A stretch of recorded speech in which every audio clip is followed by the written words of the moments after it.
Ladies and gentlemen, good day and welcome to Surya Roshni Limited Q1 FY26 earnings conference call. This conference call may contain forward-looking statements about the company, which are based on the beliefs, opinions, and expectations of the company as on the date of this call. These statements are not the guarantees of future performance and involve risks and uncertainties that are difficult to predict. As a reminder, all participant lines will be in the listen-only mode, and there will be an opportunity for you to ask questions after the presentation concludes. Should you need assistance during this conference call, please signal an operator by pressing star, then 0 on your touchtone phone. Please note that this conference is being recorded. I now hand the conference over to Mr. Raju Bista, Managing Director of Surya Roshni Limited. Thank you, and over to you, sir. Thank you very much. Am I audible? Yes, sir. Thank you very much, and good evening, everyone. On behalf of Surya Roshni Limited, once again I extend a very warm welcome to everyone for joining us today in call. On this call, we are joined by Mr. B.B. Singhal, CFO and Company Secretary, Mr. Gaurav Jain, who is newly appointed as a CEO of Steel Business, Mr. Vasumitra Pandey, newly appointed CEO for Lighting and Consumer Durable, Mr. Naresh Singhal, Executive Director, Steel Division, and SG, our Investor Relation Advisor. I hope everyone had an opportunity to go through the financial results of today. Moving on to the overall financial performance highlight, we are pleased to share the consolidated performance of Surya Roshni Limited for the first quarter of financial year 26. In Q1 FY26, our consolidated revenue stood at 1,605 crore, down 15% year on year, while EBITDA came in at 83 crore, representing a 48% decline over last year for the same quarter. Our EBITDA margin was at 5.14% compared to 8.37% in Q1 FY25, reflecting the impact of softer commodity prices, muted execution of certain government projects, and seasonal demand factors linked to the early onset of monsoon. In Steel Division, company has implemented the SAP HANA software with effect from 1st of April 2025. However, there were initial disruptions in SAP implementation, integration process, and other teething troubles in April and few days in May also, which resulted the sale loss to the tune of 25,000 to 30,000 metric tons in Q1 FY26, which approximately value about 180 to 200 crore. The steel pipe and steel segment saw headwinds from delayed fund dispersion in domestic project market and raw material price volatility, but the export volumes has grew by 23% year on year, led by strong demand from the Middle East sector. The lighting and consumer durable business deliver a modest revenue increase supported by healthy double-digit volume growth in LED lamps, batten and water heater product category despite pricing pressures in certain categories. While our top line and margin were under pressure this quarter, our diversified business mix, operational disciplines, and healthy order book provide a solid foundation for recovery in the coming quarters. We have continued to invest in strategic initiatives including capacity expansion, product innovation, and brand building. Now, we are a zero debt company with a net cash surplus of 331 crore as of June 30, 2025. Coming to lighting and consumer durable, in Q1 FY26, our lighting and consumer durable segment posted revenue of 397 crore, up by 3% year-on-year basis, driven by strong volume growth despite industry headwinds. EBITDA stood at 31 crore versus 35 crore last year, with margin at 7.8% compared to 9%. A slight decline due to price erosion in consumer lighting, early monsoon-led demand volatility, and moderated government procurement in professional lighting products. Margins are expected to recover, supported by festival demands, premium product offering, and upcoming launches. In professional lighting, we maintain an order book of about 100 crores. Our pipeline of 2-3 new categories and a diversified product portfolio should help meet FY26 target despite slower government spending. Our 25 crore house domestic wire cable facility in Gwalior plant will launch on the 18th of August this month, targeting about 150 crore in the first year and scaling to about 500 crore in next 2 to 3 years period. For FY26, we maintain in lighting division our double-digit growth guidance with capacity expansion, new product, and alignment with government initiatives. We are well positioned to grow both domestically and internationally, even in lighting also, focusing on premium product category, operational efficiencies, and strong channel engagement. On to the steel pipe and steel division. In the Q1 FY26, our steel pipe and strip segment operated in a challenging environment marked by subdued domestic demand, raw material pricing volatility, and the early onset of monsoon.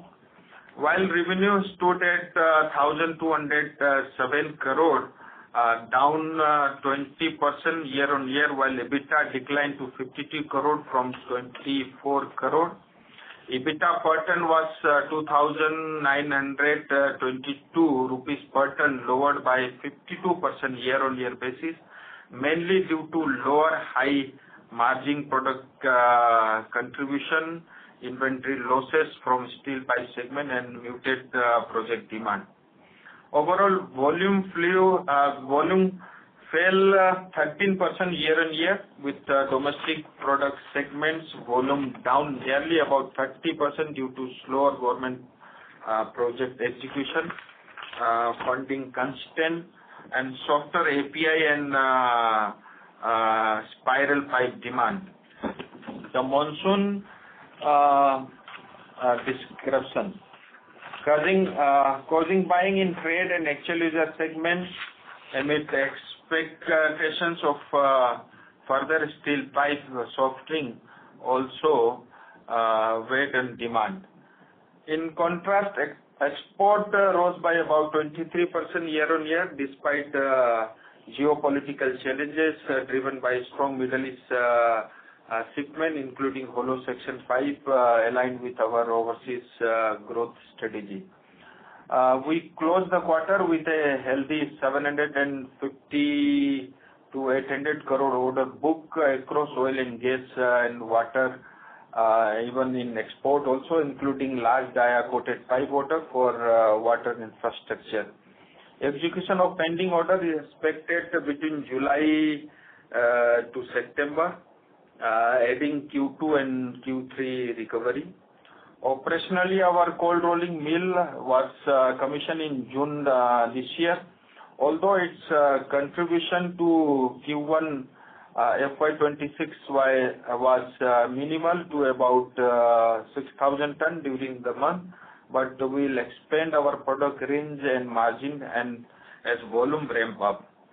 Capacity utilization for overall steel segment was 68% in Q1 and should improve in the coming quarters. Our expansion program is on track. The 60,000 capacity of DFT forming technology mill at Anjar Bhuj will commission by March-April 26. I am pleased to announce that we have appointed Mr. Surya Kumar Yadav, T20 captain of Indian cricket team, as a brand ambassador, a strong name synergized with that aligned with our brand building push. We continue to invest in publicity and marketing to strengthen our domestic and export presence. Looking ahead, we expect steel prices to remain broadly stable or see a slight uptick with no major downside. GI orders should improve from Q2 as government project pick up with a strong order book, growing export capacity enhancement and brand investment. We are confident that our performance will improve in from Q2 onwards. This was from my side. Now I will request our CFO, Mr. B.P. Singhal, to share his thoughts on the results. Thank you, respected MD sir, and a very good evening to all the participants on the call.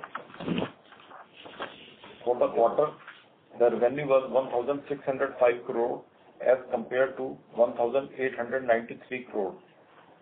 EBITDA and PAT stood at rupees 83 crore and rupees 34 crore as compared to rupees 159 crore and rupees 92 crore respectively.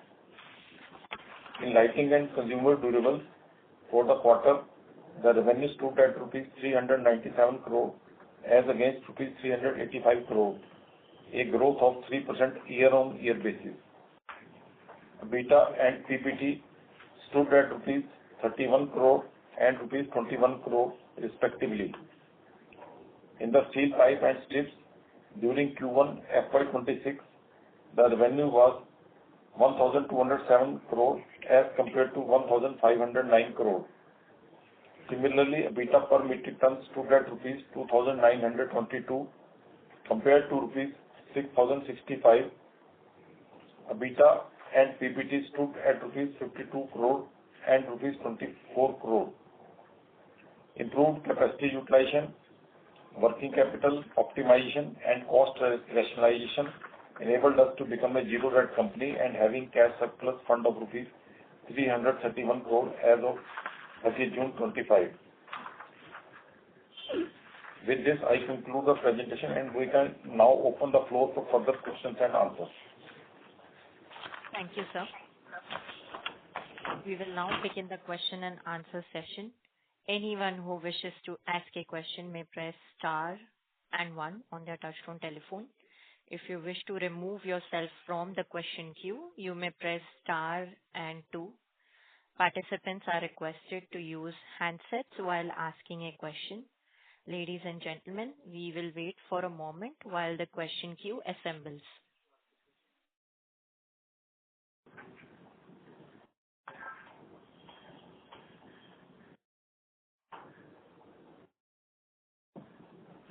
The first question is from the line of Mr. Viraj from Enigma Investment. Please go ahead, sir. Yeah, hello, sir. Sir, my first question is, in your May 15th and May 14th presentation, you had mentioned that we will grow by more than 20% in the full year.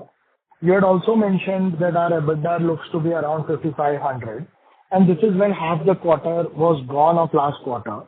And we did not talk about any disruption from SAP implementation or lower sales coming due to government tightening the budgets. It's just very contradictory when half the quarter is gone and the tone is very different from what the results you have reported. Can you just elaborate how did things change so dramatically, or we just missed completely the slowdown? हाँ, नहीं, आप की बात से मैं सहमत हूँ. जो हमने फोरकास्ट बोला था आपको, उस हिसाब से रिजल्ट नहीं है. बट प्योरली जैसा मैंने बताया, क्योंकि लाइटिंग डिवीजन के अंदर में हमें SAP ERP इम्प्लीमेंटेशन में इतनी इश्यूज नहीं आई और गो लाइव हमारा 1 अप्रैल से स्टील डिवीजन में था.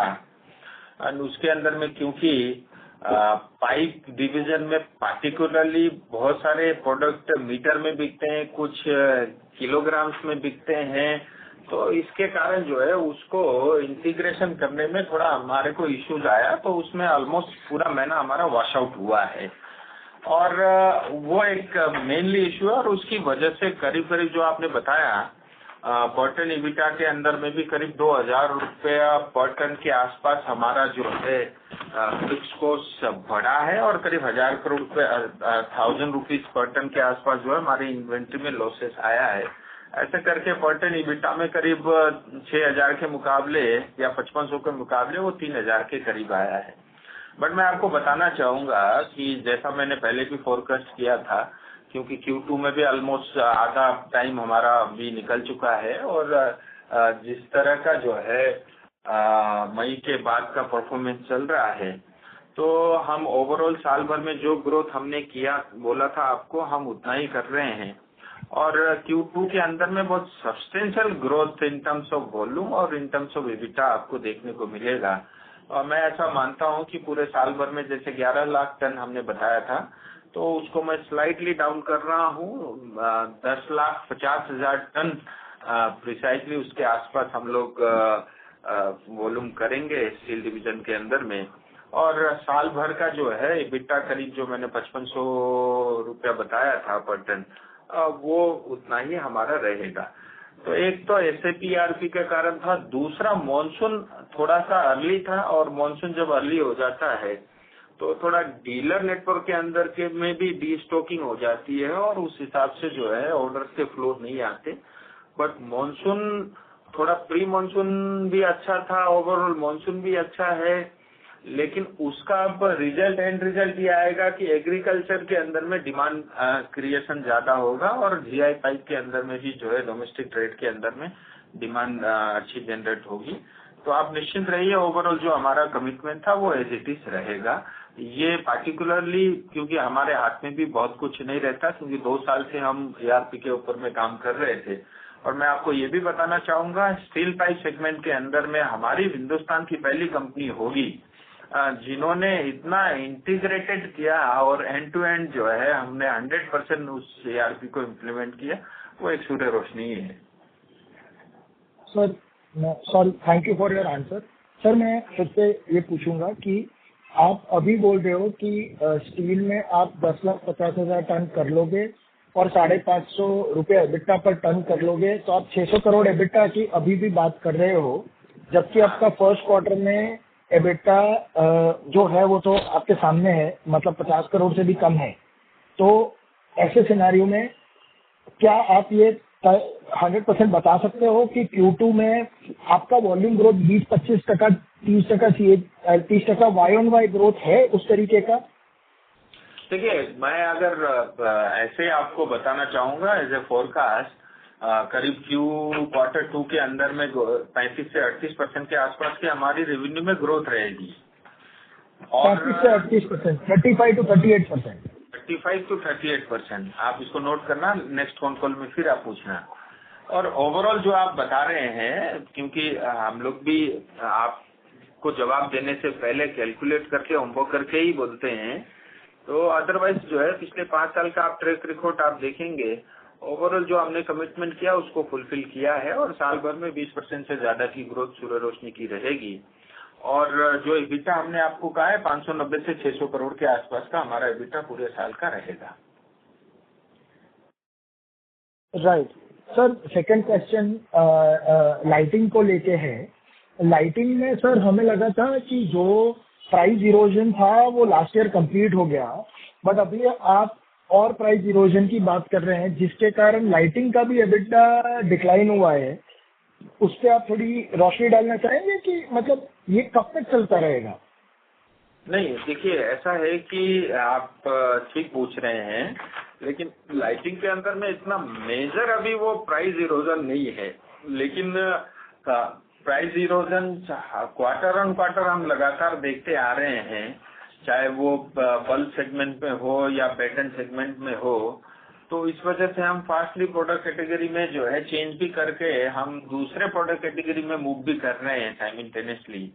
और जो है लाइटिंग डिवीजन के अंदर में इस क्वार्टर में पार्टिकुलरली ये हुआ कि थोड़ा हमारा जो है कॉमर्शियल जो B2B बिजनेस है उसके अंदर में थोड़ी हमारी ग्रोथ अच्छी आई है, उसमें बिक्री हमारी ज्यादा हुआ है, लेकिन उसमें पार्टिकुलरली एक प्रोजेक्ट के अंदर में थोड़ा मार्जिन्स कम था, इस वजह से उसका इम्पैक्ट दिख रहा है। लेकिन साल भर में लाइटिंग डिवीजन के अंदर में भी जो है आपको 180-190 करोड़ के आसपास का EBITDA आपको मतलब पूरे साल का रहेगा एज इट इज, जो हमने पहले भी कमिटमेंट किया था। लेकिन अच्छी बात यह है लाइटिंग डिवीजन के अंदर में पिछले 5 साल में बहुत सारी कंपनियां बनी, कुछ पुरानी थी, बहुत सारे बंद हो गए, चल नहीं पाए, उसके बावजूद भी मार्केट में तमाम तरह की अड़चने हैं, उसके बावजूद भी हमने अपने आप को मेंटेन रखा, हमने अपनी कॉस्ट को कभी बढ़ने नहीं दी और हम रेगुलर इंटरवल पे जो है प्रोडक्ट लॉन्च करते रहे। और हमने अपने सेगमेंट भी जो ओरिजिनली सूर्य रोशनी को बल्ब ट्यूब की कंपनी बोला करते थे, आप उससे जो है मतलब हम काफी हद तक जो है हमने अपने आप को चेंज किया और हमारी डिपेंडेंसी अभी बल्ब और सिर्फ ट्यूब पे नहीं है। इनफैक्ट कन्वेंशनल लाइटिंग की बिक्री तो ऑलमोस्ट बंद हो गई, अब फुल्ली जो है हम लोग रेंज प्रोवाइड कर रहे हैं। और जैसा मैंने पहले भी बताया, डोमेस्टिक वायर सेगमेंट भी थोड़ा लॉन्चिंग में उसमें भी हमें 2 महीने का डिले हुआ because of late arrival of plant and machinery, तो उसका भी प्रोडक्ट शुरू हो गया और 18 सितंबर को हम साउथ से लॉन्च कर रहे हैं, तो उसका भी करीब 150 करोड़ के आसपास का जो है रेवेन्यू इस साल में ऐड होगा। तो सर अगर मैं आपका लास्ट ईयर का Q2 का नंबर देखूं, आपका 1530 करोड़ का रेवेन्यू था, मोटा मोटा 35-40% ग्रोथ पकड़े, तो आप बोल रहे हैं 2100 करोड़ का रेवेन्यू करेंगे। और अगर आपको 5500 रुपये, क्या बोल रहे हो सर? 2130 करोड़ करेंगे, करीब स्टील डिवीजन के अंदर में 1650 करोड़ के आसपास का रेवेन्यू रहेगा और लाइटिंग में 470 से 480 करोड़ के आसपास का रहेगा। और सर खाली दूसरा क्वेश्चन ये था कि अगर अपने को 5500 रुपया EBITDA per ton for the full year करना है, तो बाकी के तीनों क्वार्टर में 6-6.5 हजार रुपया EBITDA पर टन करना पड़ेगा। ये क्वार्टर 2 में 5500 करना पड़ेगा, क्वार्टर 3 और 4 में 6-6 हजार करना पड़ेगा। तो आप 5500 आप नेक्स्ट क्वार्टर में कर लोगे, आप कॉन्फिडेंट हो इस बात से? हाँ, 5500 प्लस क्वार्टर 2 में ही आपको दिखेगा और बैलेंस क्वार्टर में 6-6 हजार। और हमारे पास जो 1000 टन की जो मैं ऑर्डर बुक बता रहा था, वो हाई मार्जिन वाले प्रोडक्ट है, जो है इस Q2 के अंदर में भी 1 महीने जाएगा और Q3 के अंदर में भी उसका इम्पैक्ट आएगा। Right sir. और सर लास्ट क्वेश्चन यही था कि अभी सर अपनी AGM भी आ रही है, सर एक यही विनती थी, हम 4-5 साल से डीमर्जर की गुहार लगा रहे हैं as minority investor, but sir मतलब हम वैल्यू ही नहीं क्रिएट कर पा रहे शेयर होल्डर के लिए, जबकि कंपनी ठीक ठाक कर लेती है। बट सर अगर आप प्लीज डीमर्जर का एक प्रस्ताव रख सके तो it will be very helpful. नहीं, हम ऐसा है कि देखिए मतलब मैं आपकी भावनाओं से एकदम अवगत हूँ और मैं आपकी भावनाओं का इज्जत और सम्मान भी करता हूँ और हम आपकी बात फिर स्ट्रांगली रखेंगे। आप अपनी बात कहते रहिए और मुझे पूरा विश्वास है कि बोर्ड जो है इस पे जल्दी निर्णय लेगी। और मैं ये भी कहना चाहूँगा कि जो भी साल भर में प्रॉफिट आता है तो हमने यही तय किया है कि आधा शेयर होल्डर के पास जाएगा, आधा कैपेक्स और वर्किंग कैपिटल में उसका इन्वॉल्वमेंट रहेगा। तो जो कुछ भी कमाएंगे, क्योंकि कैश सरप्लस कंपनी है, 350 करोड़ रुपया कैश सरप्लस है एज ऑन टुडे भी, तो जो कुछ भी है वो शेयर होल्डर का ही पैसा है, चाहे वो मेजोरिटी शेयर होल्डर हो एज ए प्रमोटर या माइनॉरिटी इंडिविजुअल शेयर होल्डर है। सर सो अगर हम नेक्स्ट ईयर जैसे 450-500 करोड़ का पैट करते हैं FY26 में, अगर बाकी सब जो आपने बोला वो ठीक रहा, 400-450 जो भी करते हैं, तो हम 200 करोड़ का डिविडेंड देंगे। आप ये बात मानते हो?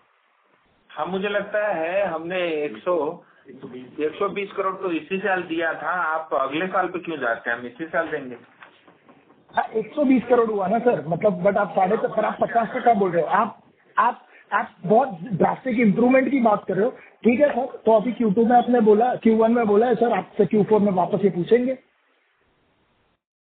ऐसा है, हम 20% से हमने शुरू किया था, 170% पे पहुंच गए हैं डिविडेंड। नहीं सर, पे आउट की बात है, आप जितना कमा रहे हो उसका कितना परसेंटेज डिविडेंड दे रहे हो उसकी बात है। 120 करोड़ दिया था, आप उम्मीद करिए ना अगले साल क्यों, हम इसी साल आपको 200 करोड़ देंगे।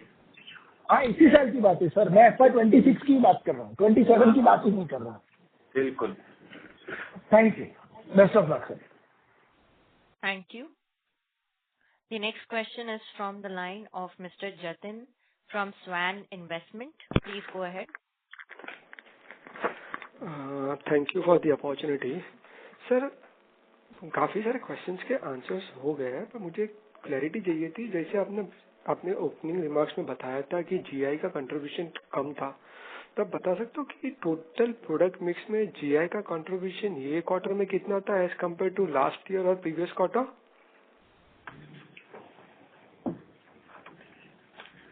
एक मिनट। 25 ऐसे 25%। लास्ट ईयर कितना था? 27।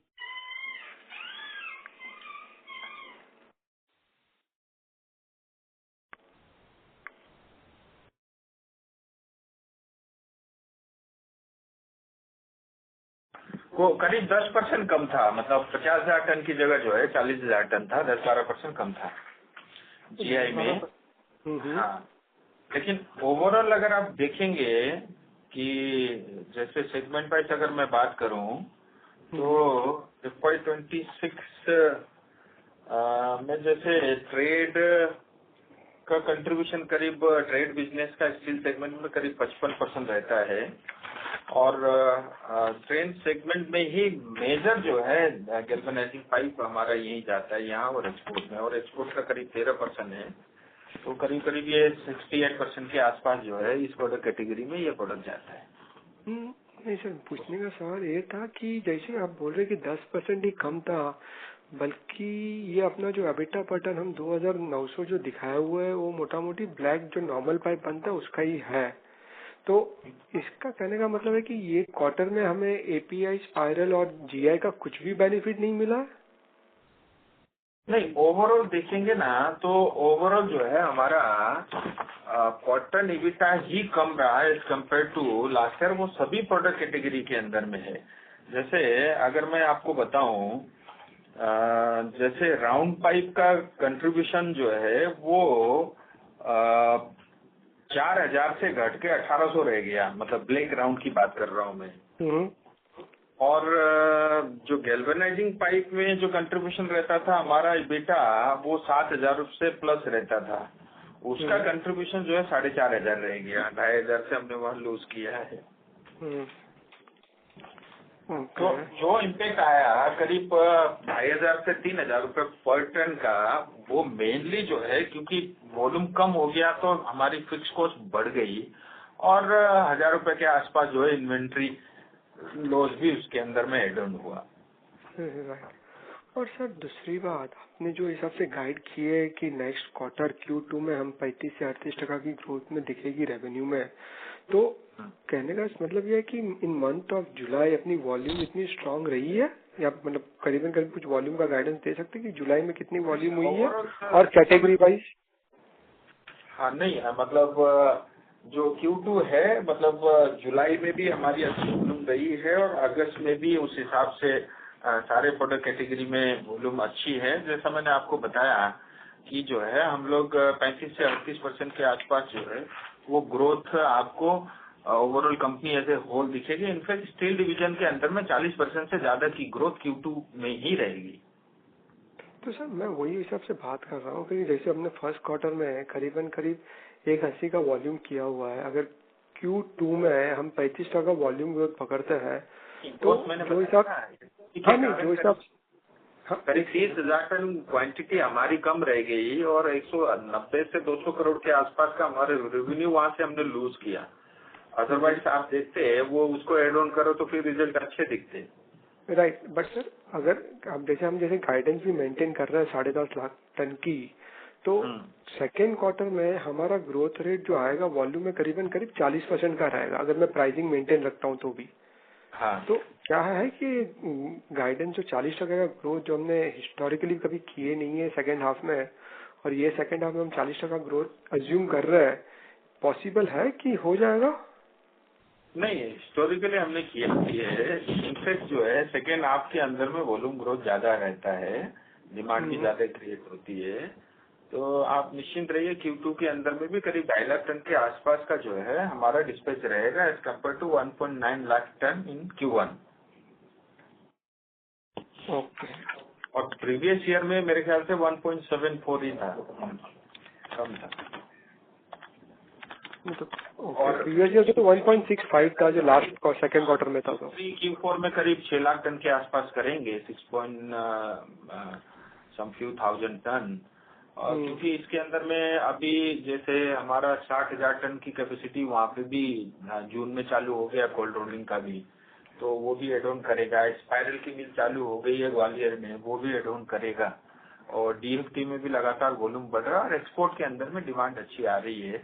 हमने Q1 में भी करीब 23% के आसपास की ग्रोथ की और 1000 करोड़ का हमारे पास वाटर सेगमेंट और API एक्सपोर्ट के ऑर्डर बुक भी हाथ में है। तो सर जैसे कि हमने जो बताया था, जैसे हमने 180 190 का जो वॉल्यूम किया हुआ है, हमने जब अगस्त महीने में मतलब फर्स्ट हाफ मई में जब ये कॉल किए थे, हमने 10.5 का गाइडेंस दिया था, तभी तो इतना वन ऑफ हमें दिख नहीं रहा था कि ये क्वार्टर में इतनी हिट आएगी। तो what is the scenario that we are seeing it, हम इतने कॉन्फिडेंस के बोल सकते हैं कि अपना जो Q सेकेंड हाफ है विल बी मच स्ट्रॉन्गर, कि वहाँ पे इतनी कोई हिट नहीं आएगी? नहीं, ऐसा है कि जैसे मैं इसलिए बोल रहा हूँ, पहला तो Q1 अनएक्सपेक्टेड था, ERP के कारण इतना हिट करेगा, बट हम इतना आगे बढ़ चुके थे तो उसको हम और फर्दर लिंगर ऑन नहीं करना चाह रहे थे, तो वो एक मैनेजमेंट का कॉल था, हमने स्ट्रिक्टली उस चीज को किया।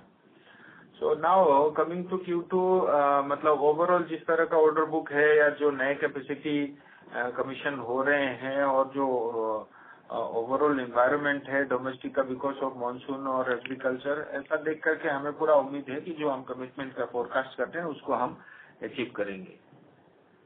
ओके, मतलब आप जो बोल रहे हो 600 करोड़ का अगर रियलिटी तो वो तो Q2 में जब हम बैठेंगे आने के बाद ही आप मानोगे, बट जो है फैक्ट मैं आपको बता रहा हूँ।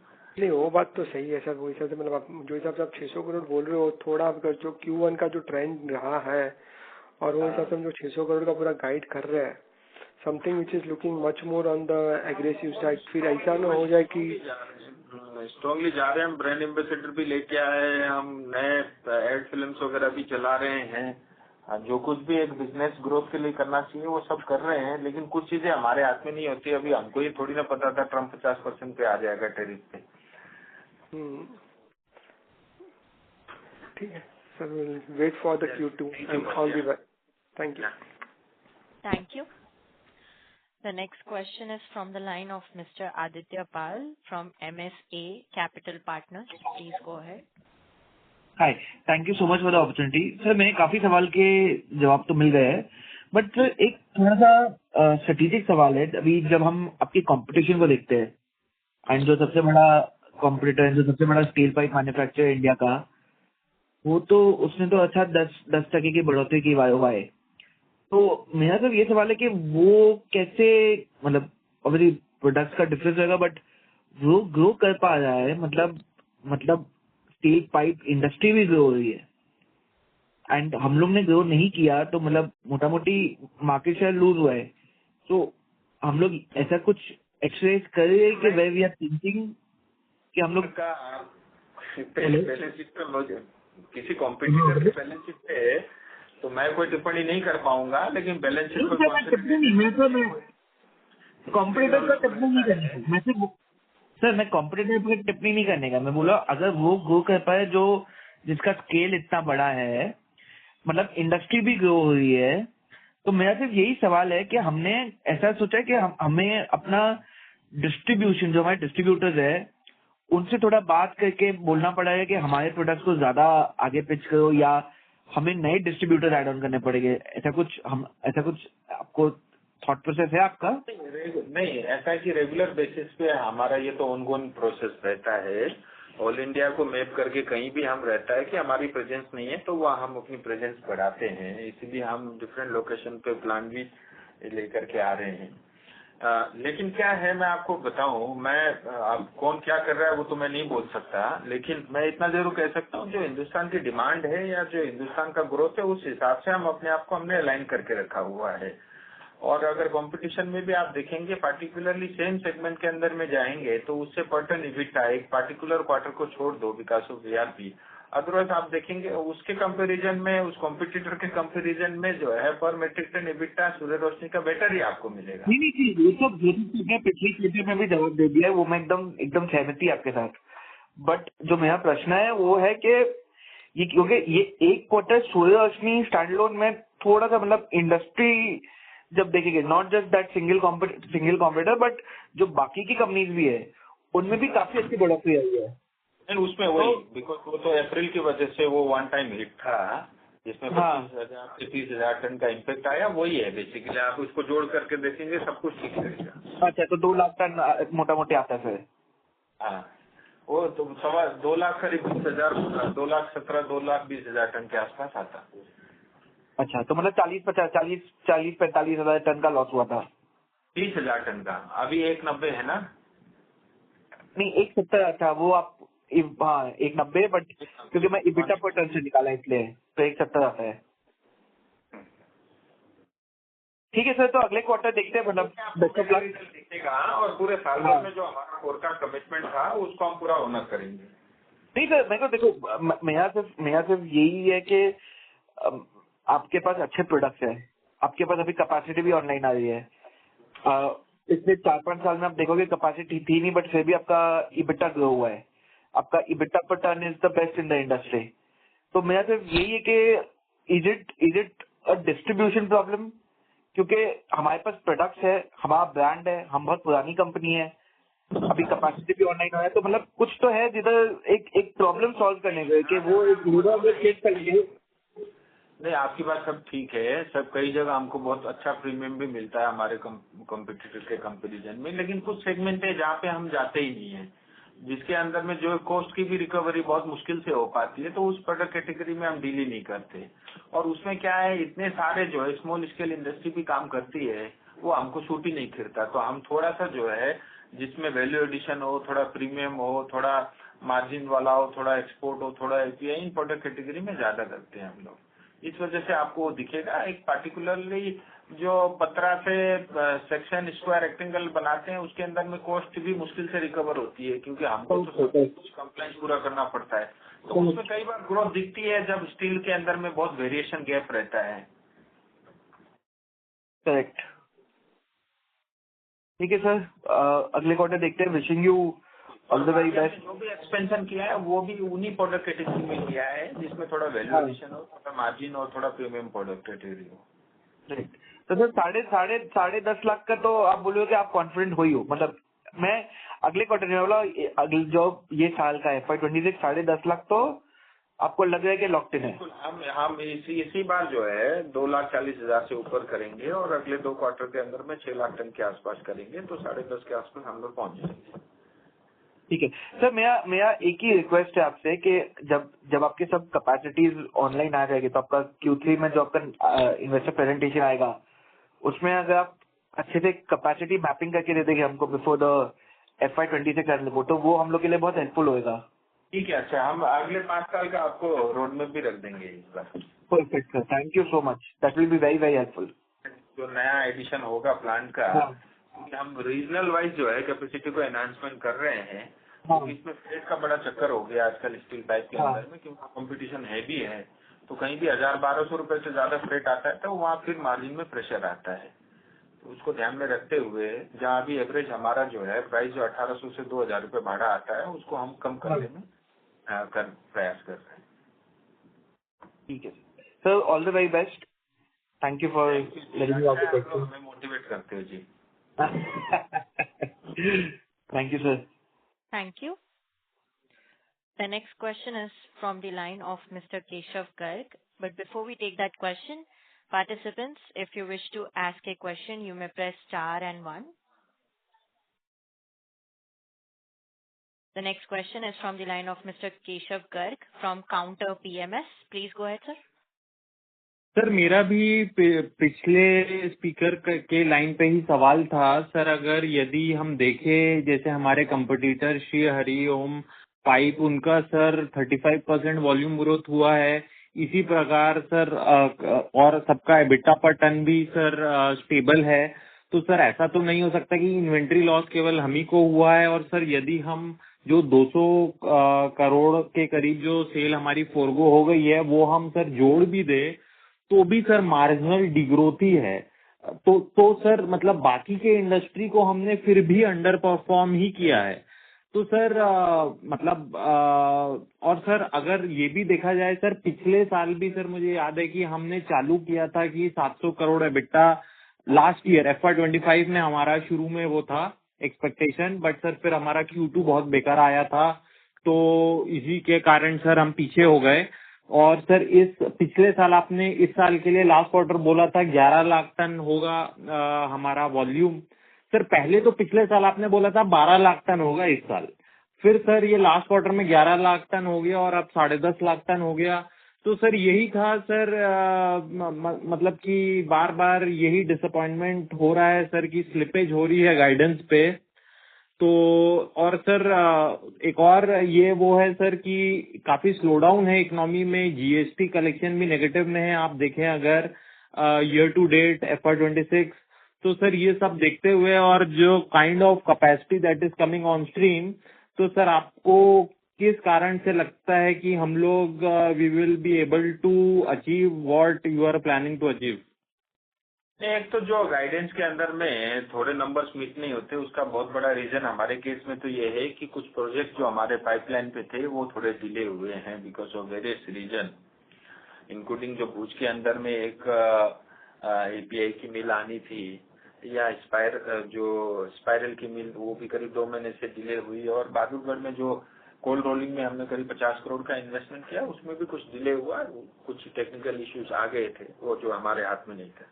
दूसरा आपने जो बताया कि जिस कंपनी का आप नाम लेकर के आपने बताया एग्जाम्पल दिए 1-2 कंपनी के, देखिए क्या है कि ज्यादातर आप कंपनी देखेंगे जो मिक्स टाइप के हैं जिसमें थोड़ा डोमेस्टिक ट्रेड भी है, गवर्नमेंट का भी API सब है, उसके अंदर में सब जगह ऑलमोस्ट फ्लैट डिग्रोथ ही है क्योंकि गवर्नमेंट स्पेंडिंग बहुत ज्यादा हुई नहीं है। और जिस कंपनी का पार्टिकुलरली आपने नाम लिया जितना मुझे जानकारी में है उनका ज्यादातर ट्रेड सेगमेंट ही है और उसमें भी जो है जो पतरा सेगमेंट है जब वो सस्ता होता है तो वो माल ज्यादा बिक जाता है, वो सब कुछ सारा उसमें कोई ब्रांड तो चाहिए नहीं है, वो सब कुछ जो है प्राइसिंग के ऊपर में जो है वो माल बिक जाता है। तो ऐसा एप्पल टू एप्पल मुझे लगता है कंपैरिजन करना मतलब ज्यादा ठीक नहीं रहेगा। और हमारे केस के अंदर में जैसे मैंने बताया बिकॉज ऑफ ERP के कारण ही एक वन टाइम हिट हमको लगा है और जिसको हम आने वाले समय में हम कोशिश करेंगे कि उसको हम मीट आउट करेंगे जो हमारे गाइडेंस थे उसको। सर तो स्टील पाइप सेगमेंट में अपने क्लोजेस्ट कंपटीटर आप किन कंपनियों को मानते हैं? नहीं है वो तो आप APL है, आपका जो है जिंदल है और हाईटेक है, ऐसे मतलब कंपनियां हैं 3-4 कंपनियां, लेकिन इन सब में भी एप्पल टू एप्पल तो नहीं है। हम लोग थोड़ा बाकियों से थोड़ा अलग कैटेगरी में है जहाँ हमारा ट्रेड बहुत स्ट्रांग है जिसमें करीब जो है हमारी 55% के आसपास की जो है हमारी सेल ट्रेड से आती है और एक्सपोर्ट भी करीब 15% के आसपास का हमारा एक्सपोर्ट है और बाकी जो है API और हाई वैल्यूएटेड प्रोडक्ट कैटेगरी है। तो ऐसा ये तीनों कैटेगरी में मतलब सब्सटेंशियली जो है जिसकी प्रेजेंस है ऐसे बहुत फ्यू कंपनीज है। Right sir. जो है आप APL अपोलो से हमको काफी हद तक कंपेयर कर सकते हो। Right sir. सर और आखिर में सर कुछ चीजें तो हमारे हाथ में होती नहीं सर, जैसे कि स्टील प्राइसेस, जो इकोनॉमी में डिमांड है और इंडस्ट्री में कितनी सप्लाई आ रही है, ये सब चीजें तो सर हमारे हाथ में नहीं है। बट सर डीमर्जर तो आपके हाथ में है।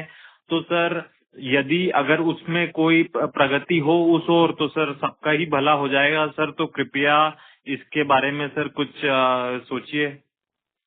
नहीं, CFO भी सुन रहे हैं, हमारी पूरी टीम सुन रहे हैं और जो है मैं भी ये मानता हूँ कि अब कंपनी दोनों जो है एक 600 करोड़ का EBITDA, एक करीब 190-200 करोड़ का EBITDA की तरफ बढ़ रही है।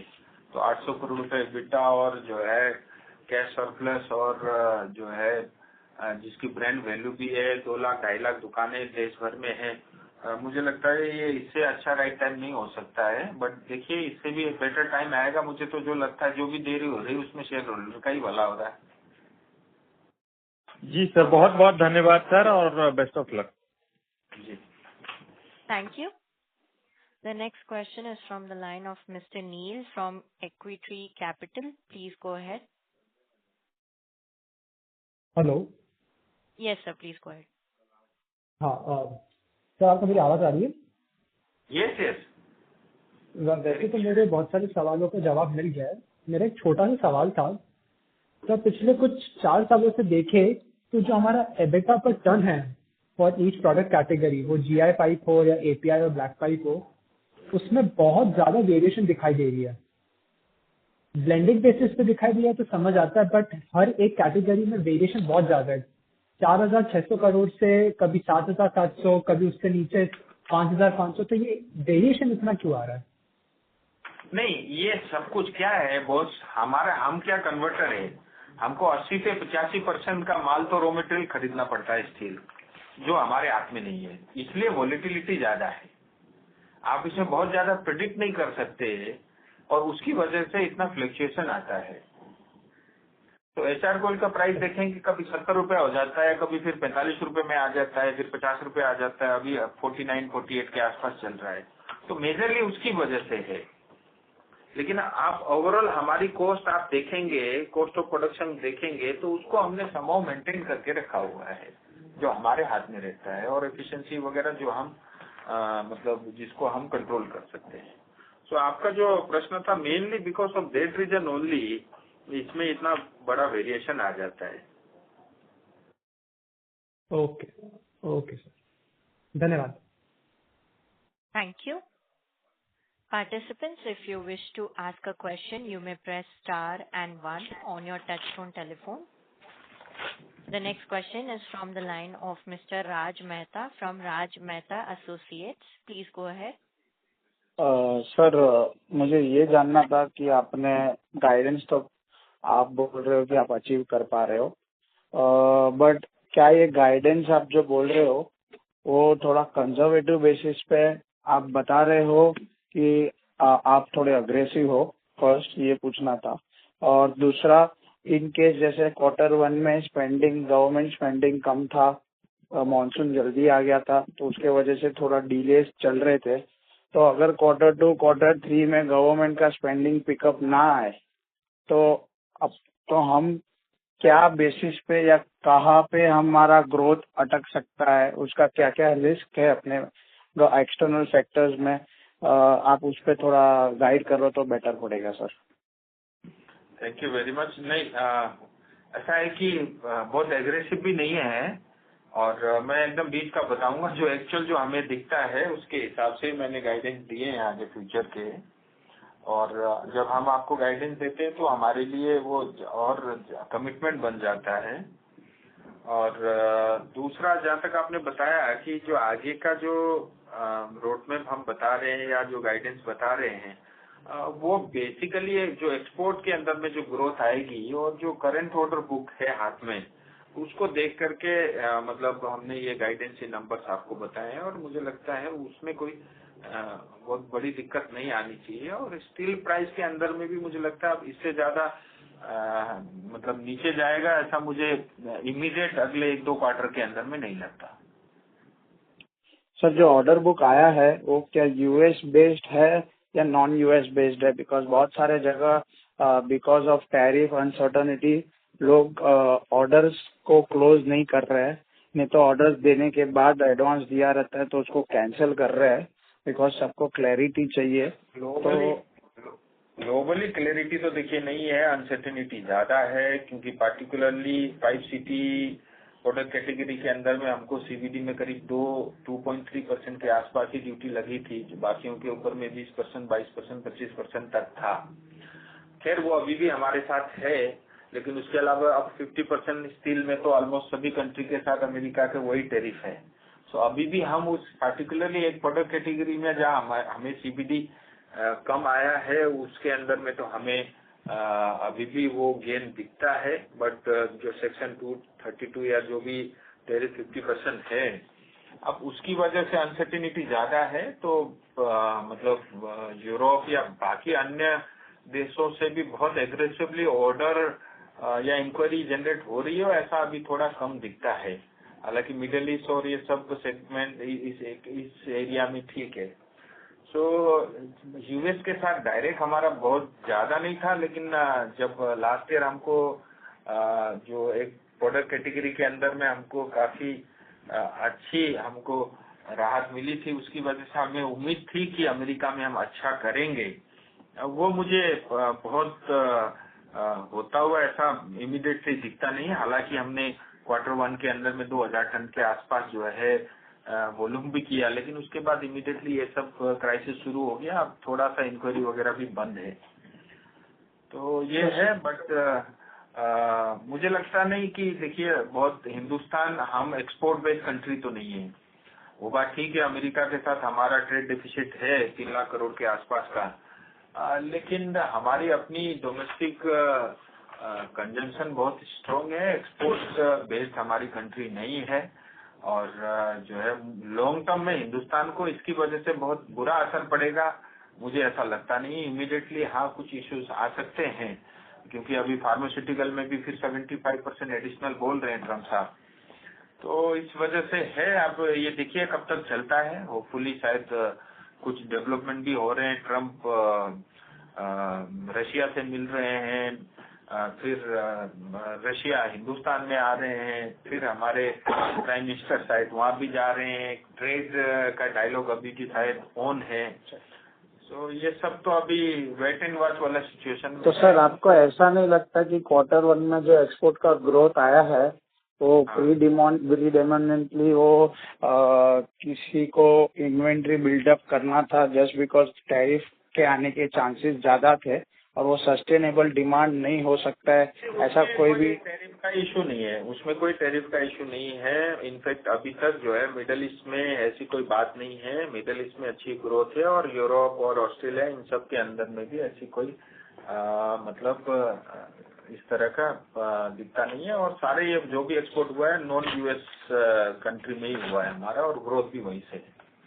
ओके। एंड सर, मैंने जो डोमेस्टिक के रिगार्डिंग पूछा था कि गवर्नमेंट का जो स्पेंडिंग है वो लास्ट आई थिंक 3-4 क्वार्टर से थोड़ा स्लो डाउन ही हो रहा है, उतना अग्रेसिवली गवर्नमेंट स्पेंडिंग बढ़ नहीं रहा है, और ये क्वार्टर में भी अपने को गवर्नमेंट स्पेंडिंग के वजह से वो किकबैक नहीं मिला था ग्रोथ में। हम आगे कैपेसिटीज भी डाल रहे हैं, तो कैपेसिटीज भी अगर यूटिलाइज नहीं कर पाए ऑप्टिमल कैपेसिटी पे, तो हम ब्रेक इवन भी नहीं कर पाएंगे। तो आपको कोई भी डोमेस्टिक रिलेटेड कोई भी रिस्क नहीं दिख रहा है फ्यूचर में?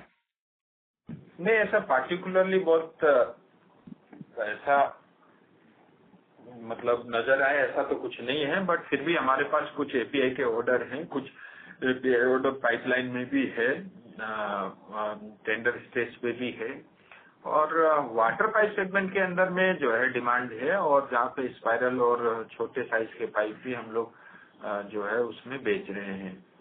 सो ऐसा हिंदुस्तान में ये बात ठीक है कि थोड़ा डिले हुआ है, स्पेंडिंग थोड़ा कम हुआ है, या उसको डिस्पर्सन में टाइम लगा हिंदुस्तान मतलब भारत सरकार को, लेकिन मुझे लगता नहीं उसका बहुत ज्यादा इम्पैक्ट आएगा, क्योंकि जो है उसको जो हमारा करंट ऑर्डर बुक है उसको देखते हुए मुझे ऐसा लगता है हम वो जो हम बोल रहे हैं उसको मीट आउट कर लेंगे।